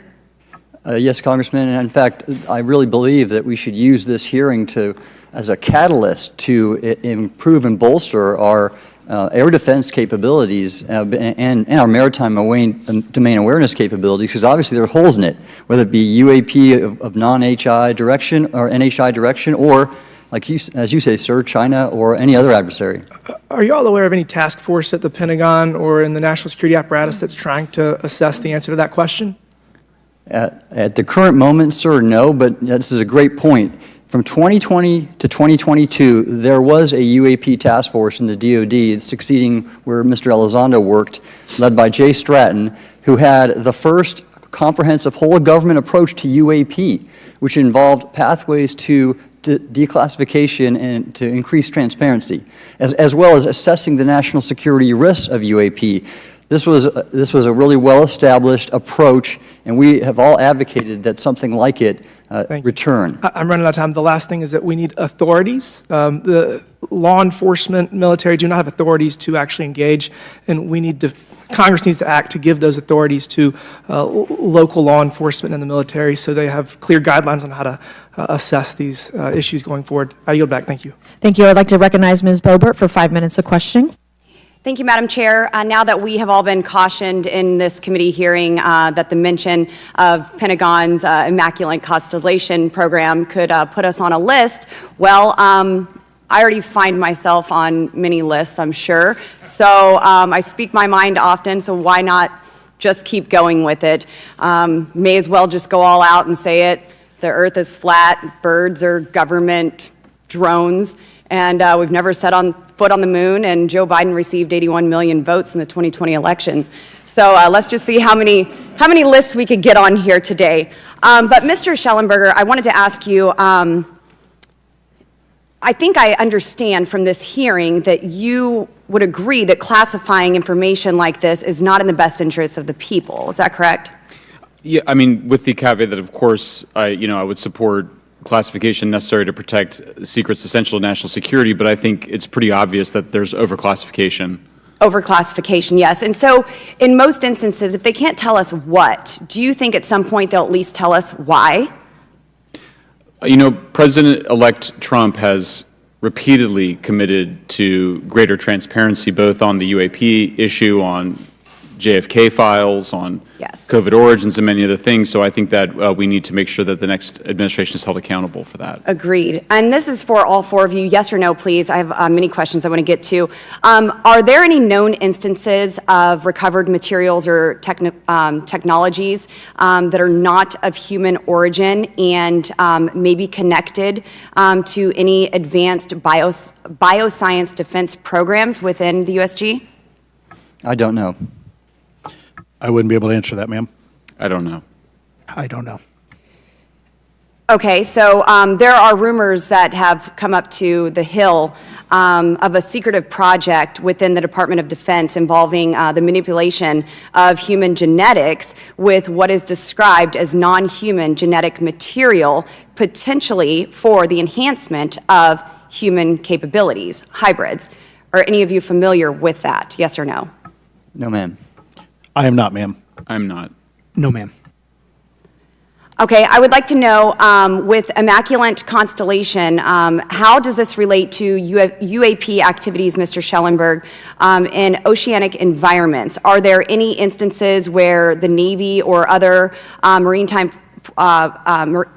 forces have encountered UAPs that could not be explained by known technology or natural phenomena? Yeah, the Immaculate Constellation covers both terrestrial and oceanic, and there's actually a number of cases described in the report that occur in the ocean. And do you believe that there is a concerted effort by the Pentagon to keep Congress out of the loop regarding these UAP activities, specifically in our waters? Yes. I think it's about 5% of our ocean that's actually been studied in detail by man, and we've studied more of space than we had of our own oceans. And so are there any accounts of UAPs emerging from or submerging into our water which could indicate a base or presence beneath the ocean's surface? I don't know about a base, but as I mentioned, I had a different source entirely describe this pretty extraordinary footage that exists of orbs, of an orb coming out of the ocean and being met by another orb. Some would say that there's multiple hotspots where we see frequent activity. So in your investigations, have you come across any data or visual evidence like sonar readings or underwater footage of these UAPs? I have not beyond what's in the report. You've written about UAPs not only in the air but in underwater. Are there any specifics on what you've learned about the UAP activity in our oceans? Particularly, have you spoken with sources who have provided any evidence or eyewitness accounts of these UAPs interacting with our naval forces or being detected by our underwater surveillance systems? Nothing beyond what's in the report and then the specific case that I mentioned with the orbs. So this report says it all. There's no other information that we are aware of regarding the activity within our waters. I have other sources that have told me that have shared a significant amount of information, but they're not comfortable with me sharing it at this point. Okay. Are there any technological capabilities observed in these oceanic UAPs that seem to defy our current understanding of physics or our engineering capabilities? It seems like they all do. Yes, I would agree with that. My time is up, but I do appreciate your bravery, your courage for coming here and speaking today. And seems like there's still some questions that we need answers to, and we will not relent until we get those to the American people. Thank you all. Thank you. I move to allow myself and the ranking member 5 additional minutes for questions without objection, so ordered. Mr. Elizondo, were you read into the Immaculate Constellation? program? I would not be authorized to confirm nor deny the existence of any ongoing or past program, especially as it relates to a special access program, either by name or trigraph. Okay, and then does the U.S. government or private contractors, do they work with other foreign countries, China, for example, to exchange data, quote, from a source, that intelligence data about UAP? Let me see if I can answer that a little bit more generally, ma'am, if I may. We do have foreign material exploitation programs. That is something that is widely known, and that term itself is unclassified. How exactly that works becomes a bit sensitive. A discussion we could certainly have in a closed session if you like. We do work with international partners and allies quite often, not just in military exercises and workups, but in other intelligence efforts as well. In terms of material that's given to private contractors, is certain material given to certain contractors because of their experience? So, for example, if it's related to submerged and undersea propulsion, would it go to a general contractor like General Dynamics? Yes, ma'am, absolutely correct. Different contractors have different levels of expertise. What's Lockheed's expertise? Aerospace, ma'am. In the UAP space, that's all that, they wouldn't do submerged? No, I didn't say that, ma'am. Okay. Lockheed Martin and others do quite a bit of work both in our atmosphere, in space, and even underwater. There are certain efforts to. It's a tough question you're asking. You put me on the spot here. I'm looking for the answer. Yes, ma'am. No, they are involved in a lot. I would rather let Lockheed Martin explain the different domains that they are involved with. Probably am not authorized to discuss that, but they are involved in a lot of different areas and domains. Admiral, flight safety risks for our pilots, based on what you've experienced and seen in your career? They're extensive, and the one exercise I referred to where I received the email that was then deleted was the pilots, and this is worth bringing out. There are debunkers out there who have said the Go Fast video was just a balloon. That was only one video that was released. There were dozens of these encounters that pilots, friends of Ryan Graves, who's in this room right here, witnessed and caused significant safety concerns. And to almost call out an exercise and shut it down, which is very compressed, and the carrier's getting ready for deployment, and the pilots have to get certified to land on a carrier, it's extreme, to say the least. All right, I have two last questions. Real quickly, Mr. Shellenberger, how do we get more whistleblowers to come forward? Well, this hearing is very important, and obviously, I can't encourage whistleblowers to obtain information, but I can guarantee that I will protect them and go to prison to protect their identities if they come to me. Yes, sir. Okay, my last question. The first hearing we had on this, I'd never been briefed on UAPs or what they were, biologics, non-human, et cetera. How would you define, each of you, my last question, how would you define non-human biologics, non-human intelligence? What are we actually talking about? Admiral, and we'll go down the line. I don't think it's a stretch when you look at the diversity of life on this planet and the size of this universe to think that there would be more diverse, higher order, non-human intelligences throughout the universe, and that's probably what's visiting us. I would take the scientific approach. The definition would be the ability to react to a stimulus in a manner that requires an intellectual thought process. I just don't know. I think we must be modest in our assumptions that we're looking for intelligence. That could be biological, it might not. Non-biological, but what non-biological intelligence, what does that mean, though? Artificial intelligence, ML, machines. We assume that all intelligence would be like us, and every time we look out in the universe, we are humbled relative to what we don't know in terms of the forms of intelligence and what it may take. I can assure you I probably can't ask you your question, but I think the ultimate answer is going to surprise us all. And then Mr. Garcia, you had a few closing remarks. I know we're about to hit votes here, so I'll be brief. Just, I want to thank you all for being here. I want to thank Chairwoman Mace especially for holding this important bipartisan hearing. And I want to thank all the committee members that are interested in this topic. I think our commitment to all of you and all the folks that have contacted us, and certainly to the advocates and the pilots, is that we need to continue investigating UAPs. I think the country the country is owed explanations and ensure that the safety or national security is always protected. This is a conversation and questioning that must continue, so I'm very grateful to all of you. And I also just want to add, just personally, I think it's really important for me, two things guide my questioning and my observations on UAPs is, one is we should always be guided by facts, science, and data, and stay serious on those issues. And the second thing is I think that we should not limit our imagination and our thoughts and our curiosity on what UAPs could actually be. And I think those two things for me are really important, and I'm grateful for all of you to be here. So with that, I yield back. Okay, and we have Mr. Ogles, who is on the way. He's going to be here any second. Is that correct? Want to check, and he'll be the last member with questions that we have today, and then we have votes. So we want to thank you all for being here. I want to thank Mr. Garcia and folks on both sides of the aisle for being here today and being patient.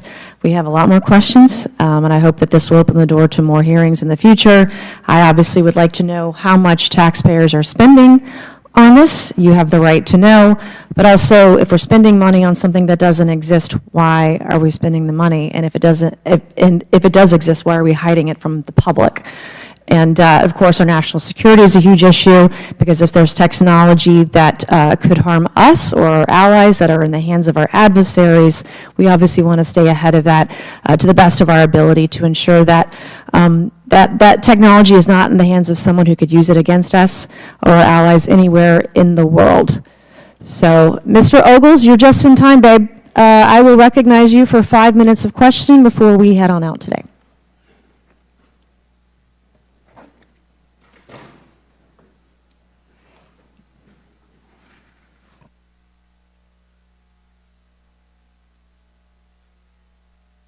Well, thank you all for being here, and Madam Chairwoman, I'm out of breath because I sprinted to get here, but this is an important hearing. I think we all know that there's something going on. Mr. Elizondo, based on your knowledge of UAP sightings, do you believe it's fair to say that they are especially common near nuclear sites? Yes, sir. Mr. Congressman, I absolutely am convinced of that, as are my colleagues inside the government. And the reason why I pose that question, and this has been one of my talking points from the beginning, is, Oak Ridge is in Tennessee. The so-called weather balloon that drifted, that we now know was controlled, it passed near Oak Ridge. It obviously is a sensitive site, both of interest to our adversaries and to whatever else this is. Because we know that at military installations, at sensitive locations, such as nuclear facilities, that we're seeing this take place. So the question is what is it? Do you believe they've caused an irregular activity, and why might they be interested in those sites? Sir, in some cases, it's actually regular activity. You'd be surprised. There's actually documentation right now that's been submitted. It's not just Oak Ridge. It's Savannah River Site, SRS. It's also Los Alamos. A lot of our sensitive R&D locations appear to be under some sort of surveillance and monitoring. Why? Well, because a lot of innovation comes out of those areas, a lot of new technologies, a lot of, if you will, disruptive technologies that we use for our national defense originates out of those locations, and advanced concepts in physics as well. So if I was doing any type of reconnaissance, even on a foreign adversary, that's a great target to start with. Sure, and again, this has been one of my talking points. I do have questions. What role might the Department of Energy or its subsidiaries or affiliates have in this type of technology, or possessing this type of technology, whether it's ours or others? Mr. Gallaudet, I think your testimony has been pretty clear, but would you please reiterate that do you believe UAPs pose a threat to pilots? Excuse me. Yes, sir. Absolutely. They were threatening Navy pilots during the exercise that my people were involved with in 2015, and it's my understanding they're risking pilot safety, commercial and military, today. Well, considering, and I understand that there's a need in some cases to keep certain technologies secret, but you believe that it is posing a threat to our personnel, correct? Yes, sir. So I think it's reasonable to conclude that if there's a threat to our personnel who are serving our country faithfully, that there be oversight. 100%, Congressman. And in fact, that's the one thing that we've not talked about enough during this hearing, is the fact that the government, the executive branch, not sharing with Congress what it knows about UAP infringes on your legislative and oversight responsibilities to such an extent that's very concerning. I mean, what else are we, if you look at national security or intelligence or foreign affairs or appropriations, you all have oversight and legislative responsibility regarding those. This UAP issue may be the greatest issue of our time, and it's being hid from you. Well, I mean, and to your point, I think we've seen over the decades that we have certain adversaries like China, like Russia, that technologically speaking are not as advanced as us, that they lack some of the lethality that we have, and that we've seen that they've gone after our technologies and in some cases succeeded, in particular with missile technology. And so again, my concern, whether this technology emanates from us or otherworldly, that we know that we possess it. And where's the accountability? Where are the stopgaps? What are the guarantees that if this were to fall in enemy hands, that it isn't immediately weaponized against us? And I'll say this, it is clear from my experience and what I've seen that there is something out there. The question is it ours? Is it someone else's? Or is it otherworldly? And Madam Chairman, I would posit that as the legislative body, as the regulatory body, we must know. And anyone who prevents us from gaining access to that information, I would consider that criminality. Because we have U.S. personnel who may very well be in harm's way. We have technology that ultimately may threaten our very existence. With that, Madam Chairman, I thank you for your indulgence, and I yield back. Thank you, Mr. Ogles. And with that and without objection, all members will have 5 legislative days within which to submit materials and to submit additional written questions for the witnesses, which will be forwarded to the witnesses for their response. What were the dates in 2017 when this occurred? I can't share with you the details, ma'am, but I can do it in a closed setting, and I can also tell you the agency that wrote a report on it. Okay, so who has the imagery? I can tell you that in a closed setting. Can you describe what was depicted in the satellite imagery? Just a description. It was a UAP, ma'am. That's it? No other description? The term that the analysts used, they call it the button. It was a disc-shaped object. Okay, where was it? I can't tell you that, ma'am. Okay. All right. Okay, Mr. Elizondo, you state in your testimony that, quote, advanced technologies not by our government or any other government are monitoring sensitive military installations around the globe, end quote. If these technologies are not made by any government, who's making them? Private companies, or are you implying they are crafted by a non-human intelligence? Well, ma'am, that's precisely why we're here. The problem is that temporally speaking, over decades, not just the last 10 years, to put this in perspective, Are these private companies you're implying, or is this non-human intelligence? It may be both. Okay. When it comes to Blue Force Technologies, I would not be able to discuss that, Okay. ma'am, Are you read into secret UAP crash retrieval programs? we would have to have a conversation in a closed session, ma'am. I signed documentation 3 years ago that restricts my ability to discuss specifically crash retrievals. I submitted for my book through the DOPSR process, which took a year for it to be reviewed. And what is in the book is what I was told I'm allowed to talk about. Has the government conducted secret UAP crash retrieval programs, yes or no? Yes. Okay, were they designed to identify and reverse engineer alien craft, yes or no? Yes. Does the U.S. government have any reverse, okay, we already answered that question about retrieval programs. Do any U.S. contractors have the same? I would prefer to address that in a closed session, ma'am. Okay. In your book, you mentioned government employees who've been injured by UAPs, placed on leave, and receiving government compensation for their injuries. Is that correct? That is correct. How can the government deny we have recovered craft if they're paying people because they've been injured by recovered craft? Ma'am, that's a great question. That's why I think we're here again, because I've seen the documentation by the U.S. government for several of these individuals who have sustained injuries as a result of a UAP incident. It's a crazy idea, right? The hypocrisy and the logic. Okay, Mr. Shellenberger, I'm going to say it again to be very clear. Immaculate Constellation. What's its mission and how are they funded? Its mission is to, as I stated, its mission is to, it's an unacknowledged special access program. Its mission is to document UAPs.